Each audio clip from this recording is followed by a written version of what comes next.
بسم اللہ الرحمن الرحیم رب اشرح لی صدری ویسر لی امری واحلل عقدۃ من لسانی یفقہوا قولی رب یسر ولا تعسر وتمم بالخیر۔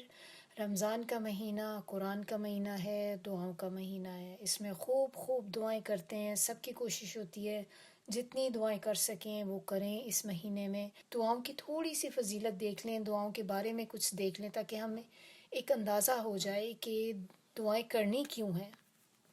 رسول اللہ صلی اللہ علیہ وآلہ وسلم نے فرمایا دعا ہی عبادت ہے۔ پھر آپ صلی اللہ علیہ وسلم نے یہ آیت پڑھی کہ تمہارا رب کہتا ہے مجھ سے دعا مانگو میں تمہاری دعا قبول کروں گا۔ ترمذی، نسائی، ابن ماجہ میں ہے یہ۔ ابو ہریرہ کہتے ہیں کہ رسول اللہ صلی اللہ علیہ وسلم نے فرمایا اللہ کے نزدیک دعا سے زیادہ عظمت والا کوئی عمل نہیں۔ رسول اللہ صلی اللہ علیہ وسلم نے فرمایا تقدیر کو دعا کے علاوہ کوئی چیز نہیں بدل سکتی اور عمر میں نیکی کے علاوہ کوئی چیز اضافہ نہیں کر سکتی۔ حضرت عبداللہ بن عمر کہتے ہیں کہ رسول اللہ صلی اللہ علیہ وسلم نے فرمایا دعا نازل شدہ آفات اور جو ابھی نازل نہیں ہوئی سب کے لیے نفع بخش ہے، لہٰذا اے اللہ کے بندوں دعا ضرور کیا کرو۔ اسی طرح حضرت عبداللہ بن عمر کہتے ہیں کہ رسول اللہ صلی اللہ علیہ وسلم نے فرمایا جس شخص کے لیے دعا کا دروازہ کھولا گیا یعنی کہ اس کو دعا کی توفیق دی گئی، اس کے لیے گویا رحمت کے دروازے کھول دیے گئے، اور جو چیز اللہ سے مانگی جاتی ہے ان میں سب سے زیادہ اللہ کے نزدیک پسندیدہ عافیت ہے۔ دعا کرنے والے کو اللہ کبھی محروم نہیں رکھتے۔ حضرت سلمان فارسی کہتے ہیں کہ رسول اللہ صلی اللہ علیہ وسلم نے فرمایا تمہارا رب بڑا حیا کرنے والا اور سخی ہے، جب بندہ اس کے آگے ہاتھ اٹھاتا ہے تو انہیں خالی لوٹاتے ہوئے اسے شرم آتی ہے۔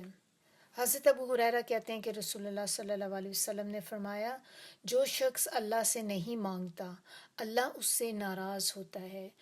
اب تھوڑے سے ہم دیکھ لیتے ہیں ایٹیکیٹس کیا ہوتے ہیں دعا کے۔ بعض اوقات ہم لوگ کہتے ہیں نا کہ دعائیں مانگتے جاتے ہیں اللہ تعالیٰ سے، بس دعا قبول ہی نہیں ہوتی، پتہ نہیں مجھے تو اتنی دیر ہو گئی ہے دعائیں کر رہے ہیں لیکن دعا میری قبول نہیں ہوتی، پتہ نہیں کیوں نہیں ہوتی، کیوں ہماری دعائیں اللہ تعالیٰ نہیں سنتا۔ تو تھوڑا سا ہم دیکھ لیتے ہیں کہ نبی صلی اللہ علیہ وسلم اس کے بارے میں کیا کہتے ہیں کہ نماز کے بھی ایٹیکیٹس ہوتے ہیں کہ آپ کو دعا کے آپ کے ایٹیکیٹس ہوتے ہیں کہ کس طرح سے انسان کو دعا کرنی چاہیے تو وہ قبولیت کے درجے کو پہنچتی ہے۔ اس کے بارے میں حضرت فضالہ بن عبید کہتے ہیں کہ ایک روز رسول اللہ صلی اللہ علیہ وسلم ہمارے درمیان تشریف فرما تھے کہ ایک آدمی مسجد میں داخل ہوا، نماز پڑھی اور دعا مانگنے لگا، یا اللہ مجھے معاف فرما، مجھ پہ رحم کر۔ آپ صلی اللہ علیہ وسلم نے فرمایا کہ اے نمازی تو نے دعا مانگنے میں جلدی کی، جب نماز پڑھ چکو اور دعا کے لیے بیٹھو تو اللہ کی شایان شان حمد و ثنا کرو، پھر مجھ پہ درود بھیجو اور پھر اپنے لیے دعا کرو۔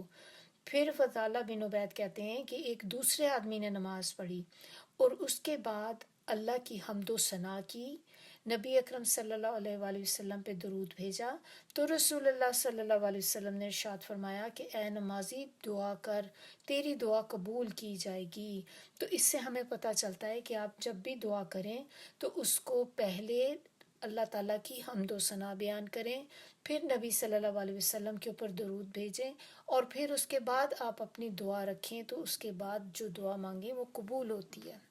اسی طرح آپ صلی اللہ علیہ وآلہ وسلم نے فرمایا اللہ تعالیٰ سے قبولیت کے مکمل یقین کے ساتھ دعا کرو اور یاد رکھو اللہ تعالیٰ غافل اور بے دہان دل کی دعا قبول نہیں کرتا۔ اللہ صلی اللہ علیہ وآلہ وسلم نے فرمایا جب بندہ کہتا ہے لا الہ الا انت انی قد ظلمت نفسی فاغفر لی ذنوبی انہ لا یغفر الذنوب الا انت، تیرے سوا کوئی الہ نہیں، میں نے اپنے آپ پہ ظلم کیا، میرے گناہ معاف فرما، تیرے سوا کوئی گناہ معاف کرنے والا نہیں۔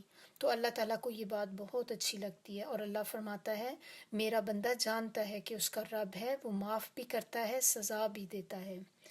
اسی طرح رسول اللہ صلی اللہ علیہ وسلم نے فرمایا کہ جو شخص اللہ سے 3 مرتبہ جنت مانگے، جنت کہتی ہے کہ اے اللہ اسے جنت میں داخل فرما، اور جو شخص 3 مرتبہ آگ سے پناہ مانگے اس کے حق میں آگ کہتی ہے کہ یا اللہ اسے آگ سے بچا لے۔ رسول اللہ صلی اللہ علیہ وسلم جب کسی کا ذکر کرتے اور اس کے لیے دعا کرتے تو پہلے اپنے لیے دعا فرماتے تو طریقہ کیا ہے کہ جب آپ کو کوئی کہے کہ آپ میرے لیے دعا کریں تو آپ پہلے ہمیشہ اپنے لیے دعا کرتے ہیں، پھر اس کے بعد آپ دوسرے کے لیے دعا مانگتے ہیں۔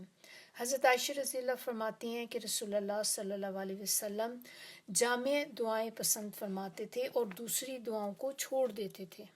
رسول اللہ صلی اللہ علیہ وسلم نے فرمایا، کسی مسلمان کی اپنے بھائی کے لیے غائبانہ دعا قبول ہوتی ہے۔ غائبانہ دعا کرنے والے کے پاس ایک فرشتہ مقرر ہوتا ہے۔ جب وہ اپنے بھائی کے لیے کوئی بھلائی والی غائبانہ دعا کرتا ہے تو فرشتہ آمین کہتا ہے کہ اللہ تعالیٰ تیری دعا قبول کرے، اور ساتھ یہ بھی کہتا ہے کہ تجھے بھی اللہ ویسی ہی بھلائی عطا کرے۔ حضرت انس رضی اللہ کہتے ہیں کہ رسول اللہ صلی اللہ علیہ وسلم نے فرمایا، تم میں سے ہر ایک کو اپنی ہر ضرورت اللہ سے مانگنی چاہیے، حتیٰ کہ جوتی کا تسمہ ٹوٹ جائے تو وہ بھی اسی سے مانگے۔ یہ کچھ چیزیں تھیں دعا کی اہمیت کے بارے میں۔ انشاءاللہ اگلی کلاس میں ہم لوگ دیکھیں گے وہ کلمات جن کے ذریعے دعا قبول کی جاتی ہے، یعنی کہ جب آپ ان کو پڑھیں اور اس کے بعد جو دعا مانگیں گے تو وہ قبول ہوگی۔ سبحانک اللہم و بحمدک، نشہد ان لا الہ الا انت، نستغفرک و نتوب الیک۔